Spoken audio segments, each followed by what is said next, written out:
Ivanhoe, a Romance, by Sir Walter Scott. Introduction.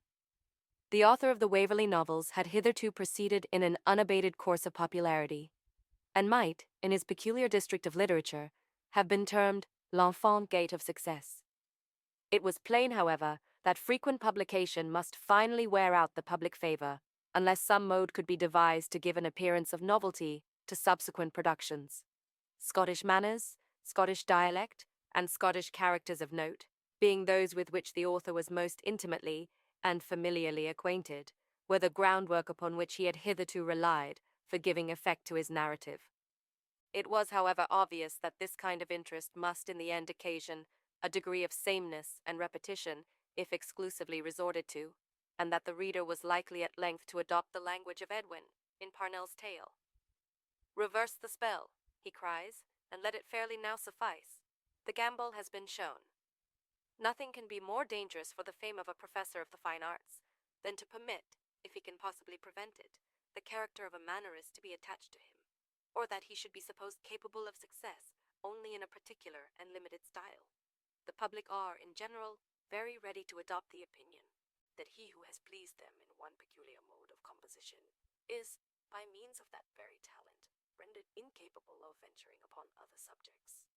The effect of this disinclination on the part of the public towards the artificers of their pleasures, when they attempt to enlarge their means of amusing, may be seen in the censures usually passed by vulgar criticism upon actors or artists who venture to change the character of their efforts, that in so doing they may enlarge the scale of their art.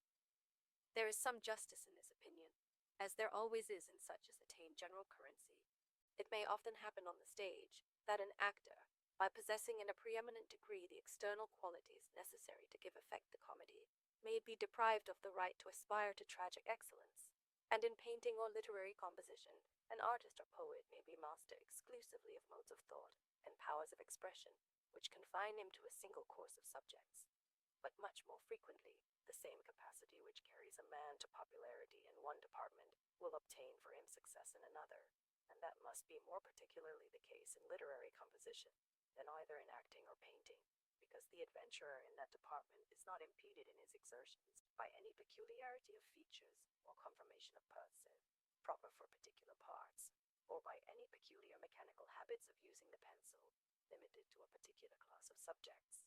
Whether this reasoning be correct or otherwise, the present author felt that, in confining himself to subjects purely Scottish, he was not only likely to weary out the indulgence of his readers, but also greatly to limit his own power of affording them pleasure.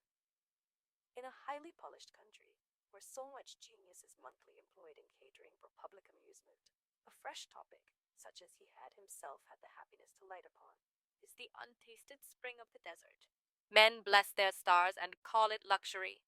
But when men and horses, cattle, camels, and dromedaries have poached the spring into mud, it becomes loathsome to those who at first drank of it with rapture, and he who had the merit of discovering it, if he would preserve his reputation with the tribe, must display his talent by a fresh discovery of untasted fountains.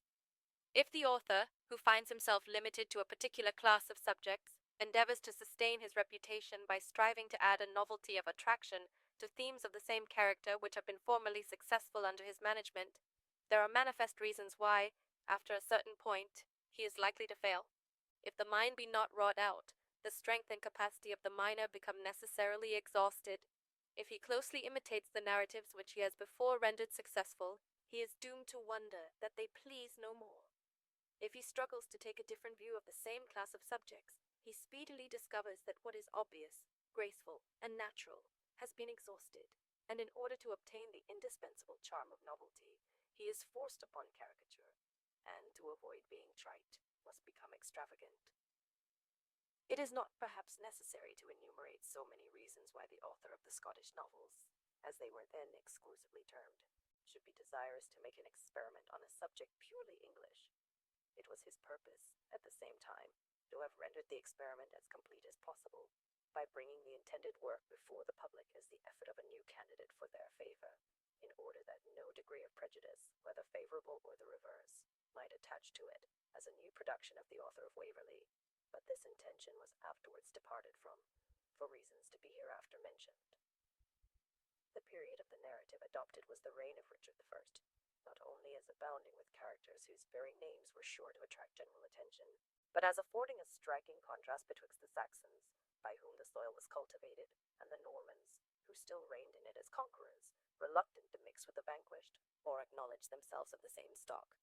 The idea of this contrast was taken from the ingenious and unfortunate Logan's tragedy of Runnymede, in which, about the same period of history, the author had seen the Saxon and Norman barons opposed to each other on different sides of the stage. He does not recollect that there was any attempt to contrast the two races in their habits and sentiments, and indeed it was obvious that history was violated by introducing the Saxons still existing as a high-minded and martial race of nobles.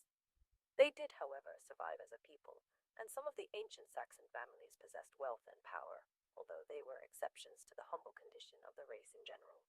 It seemed to the author that the existence of the two races in the same country, the vanquished, distinguished by their plain, homely, blunt manners, and the free spirit infused by their ancient institutions and laws,